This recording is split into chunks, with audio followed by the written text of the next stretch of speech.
Welcome back to our channel Endless Learning. आज मैं एक और साइंस के लेक्चर के साथ यहाँ पे हूँ। आज मेरा टॉपिक रहेगा दैट इज़ इकोसिस्टम, माहौलियाती निज़ाम। आज हम देखेंगे कि इकोसिस्टम होता क्या है और इसके कौन कौन से कंपोनेंट्स होते हैं।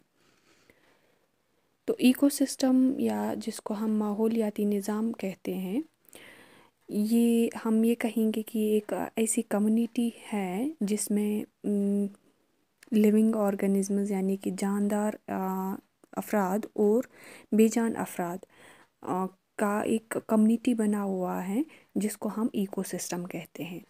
इसमें कई तरह के हमें मतलब हैबिटेट्स आ जाते हैं, लाइक फॉरेस्ट से लेके ओशंस तक, जिसमें हमें पौधे, एनिमल्स, माइक्रो ऑर्गेनिज्म जिसमें सॉइल, रॉक्स, वाटर या एयर आ जाता है।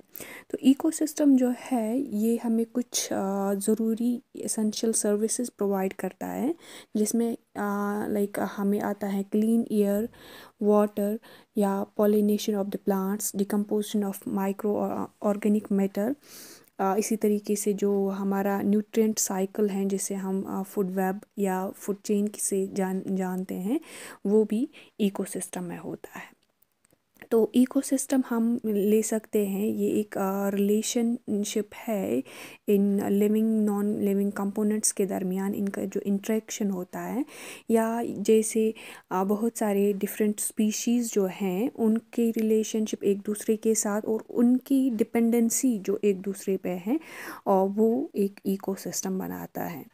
तो अगर आप देखोगे कि इकोसिस्टम में हर एक स्पीशी हम ये कहेंगे कि इम्पॉर्टेंट है, चाहे वो छोटी सी छोटी चीज़ क्यों ना हो, वो हमारे इकोसिस्टम में इम्पॉर्टेंट है to maintain the balance in an ecosystem. ठीक है, तो हमारे मतलब हम ये कहेंगे कि हमारे सर्वाइवल के लिए, हमारे वेलबींग के लिए ये इकोसिस्टम की बैलेंस हमें ज़रूरी है।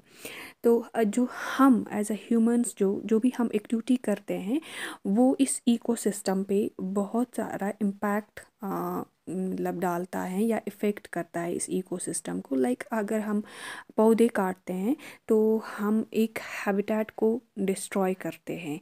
इसी तरीके से पोल्यूशन होता है हमारी वजह से। इसी तरीके से कुछ ऐसी चीज़ें होती हैं जिसकी वजह से हम ये कहेंगे कि जो हमारी बायोडाइवर्सिटी है वो मतलब हम खो देते हैं। ठीक है, तो इस इकोसिस्टम के दो कंपोनेंट्स होते हैं। जिस एक कंपोनेंट है that is the biotic component. तो बायोटिक कंपोनेंट और जिसको हम लिविंग ऑर्गेनिजम्स जिसमें आते हैं, दूसरा होता है एबायोटिक कंपोनेंट जिसमें नॉन लिविंग ऑर्गेनिजम्स या आप ये कहोगे कि इन्वायरमेंट आ जाता है। तो बायोटिक कंपोनेंट में हमें आते हैं plants, animals, fungi, microorganisms. Plants जो है ये इनको हम लेते हैं, these are the primary producers, यानी कि इनसे हमें खुराक मिलता है। ये हमने पिछले वाले लेक्चर में भी एक पढ़ा था that these plants convert sunlight into मतलब एनर्जी थ्रू द प्रोसेस जिसको हम फोटोसिंथेसिस कहते हैं। ठीक है, तो ये हमें खाना देता है, ये प्लांट्स हमें खाना देता है। इवन मतलब ये हमें रहने के लिए जगह भी देते हैं कुछ ऑर्गेनिजम्स को। मतलब आप लोगों ने ये भी देखा होगा कि ऑक्सीजन कार्बन डाइऑक्साइड साइकिल में ये प्लांट्स अपना एक इम्पॉर्टेंट क्रूशियल रोल अदा करते हैं। उसके बाद है एनिमल्स। एनिमल्स अगर आप देखोगे, एनिमल्स में हमें मैमल्स आते हैं, बर्ड्स आते हैं, रेप्टाइल्स आते हैं, इंसेक्ट्स आते हैं, एम्फीबियंस आते हैं। तो ये सारे एनिमल्स जो हैं इनको हम ये कंज्यूमर्स हैं। कंज्यूमर्स मींस विच ईट एनीथिंग, मतलब जिस पे ये डिपेंडेंट होते हैं, यानी कि ये प्लांट्स को खाते हैं या कुछ एनिमल्स को ही खाते हैं। तो ये जो हम ये कहेंगे एनिमल्स हैं, या तो ये प्लांट्स को खाएंगे या मतलब दूसरे जानवरों को खाते हैं।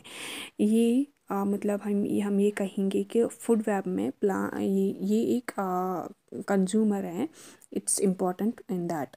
तो उसके बाद है फंगे लाइक मशरूम्स हैं, मोल्ड्स हैं। तो ये हमारी फूड में वेब में या फूड चेन में वाइटल डिकम्पोजर्स हैं, यानी कि ये ब्रेक डाउन करते हैं ऑर्गेनिक मैटर को, जो फिर मतलब रिसाइकल उनको करते हैं, न्यूट्रिएंट्स बनाते हैं बैक इनटू द न्यूट्रिएंट्स, जो फिर प्लांट्स लेते हैं उन न्यूट्रिएंट्स को, एंड ये फूड वेब या फूड चेन चलता है। ठीक है। तो उसके बाद एक और है, that is the micro organisms. Micro organisms में आप बैक्टीरिया को लो, कि बैक्टीरिया हमें डिकम्पोजिशन में मदद करता है, to break down the matter into organic matter. ठीक है। तो ये जब ऑर्गेनिक मैटर ब्रेक डाउन होता है तो उससे क्या होता है, उससे रिलीज होते हैं न्यूट्रिएंट्स, जो फिर कौन यूज़ करता है, प्लांट्स। ठीक है। तो ये है बायोटिक कंपोनेंट्स जो इकोसिस्टम में होते हैं। अब हम देखेंगे कि एबायोटिक कंपोनेंट्स कौन से होते हैं इकोसिस्टम में।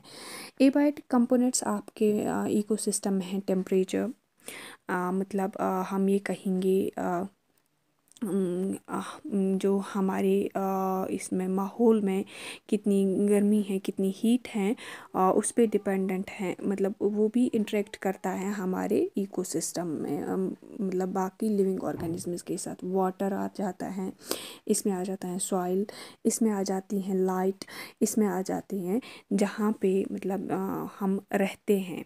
ठीक है। माउंटेन्स, वैलीज, या हम ये कहेंगे प्लेन्स। ठीक है। These are the abiotic components, यानी कि इन शॉर्ट हम ये कहेंगे these are non living components of an ecosystem. ठीक है।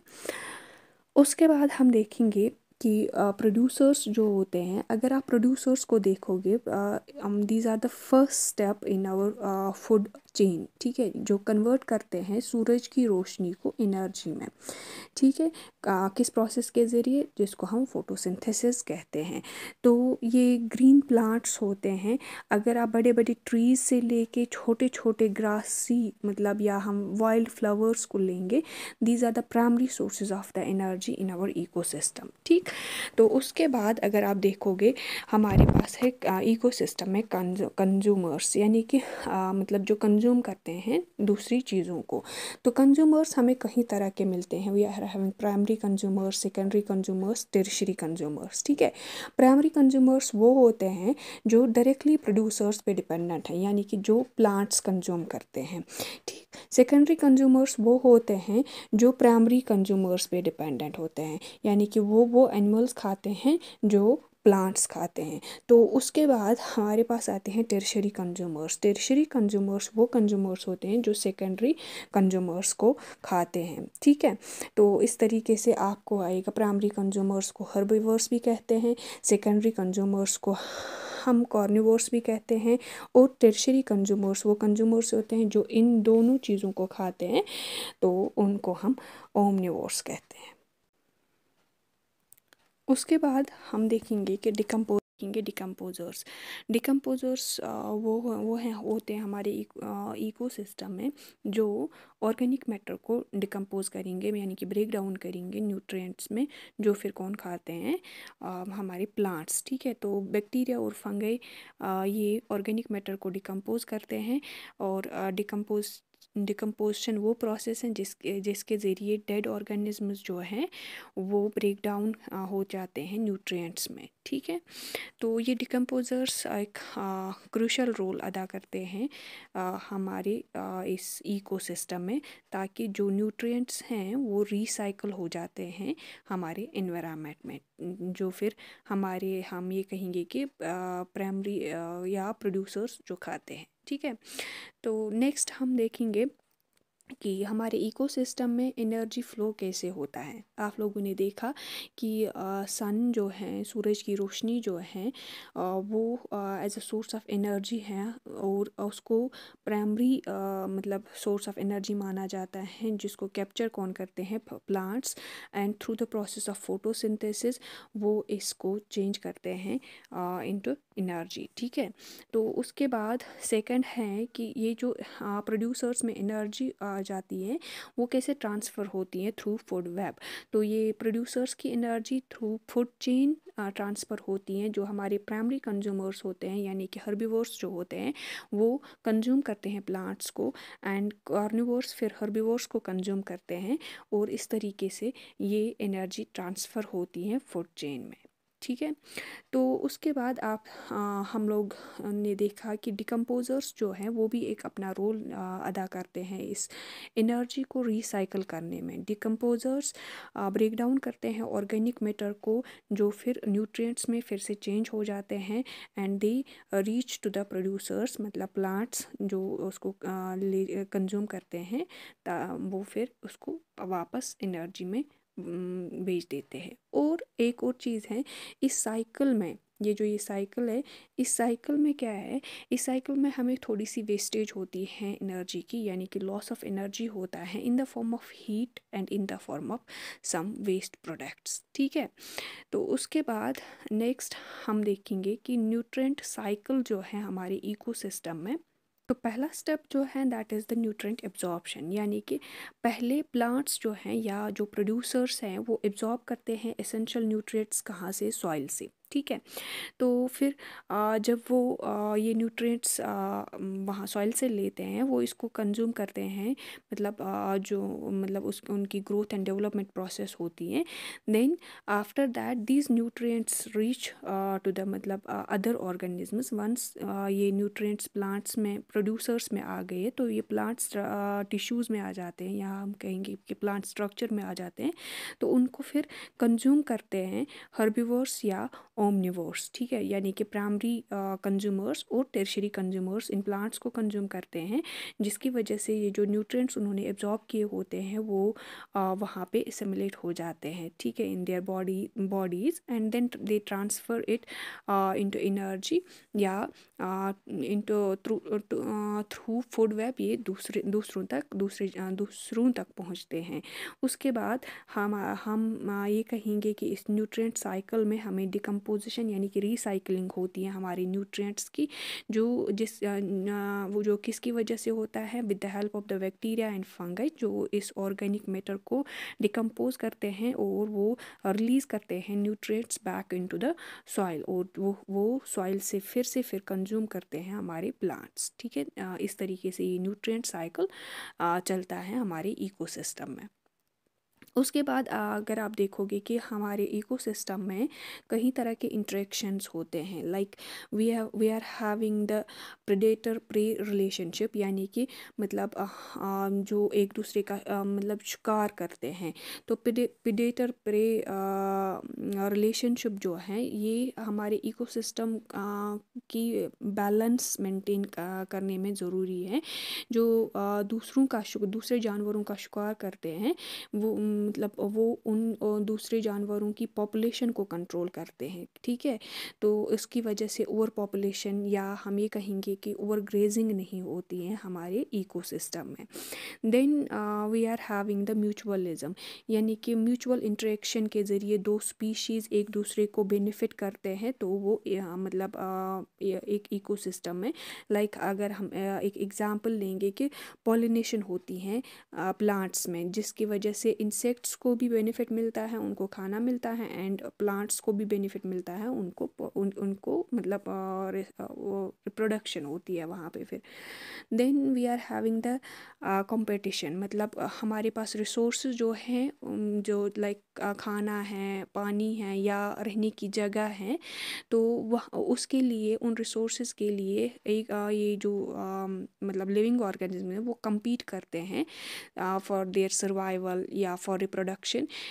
तो वो उन चीज़ों के उन रिसोर्सेज के लिए वो कंपटीशन में आ जाते हैं।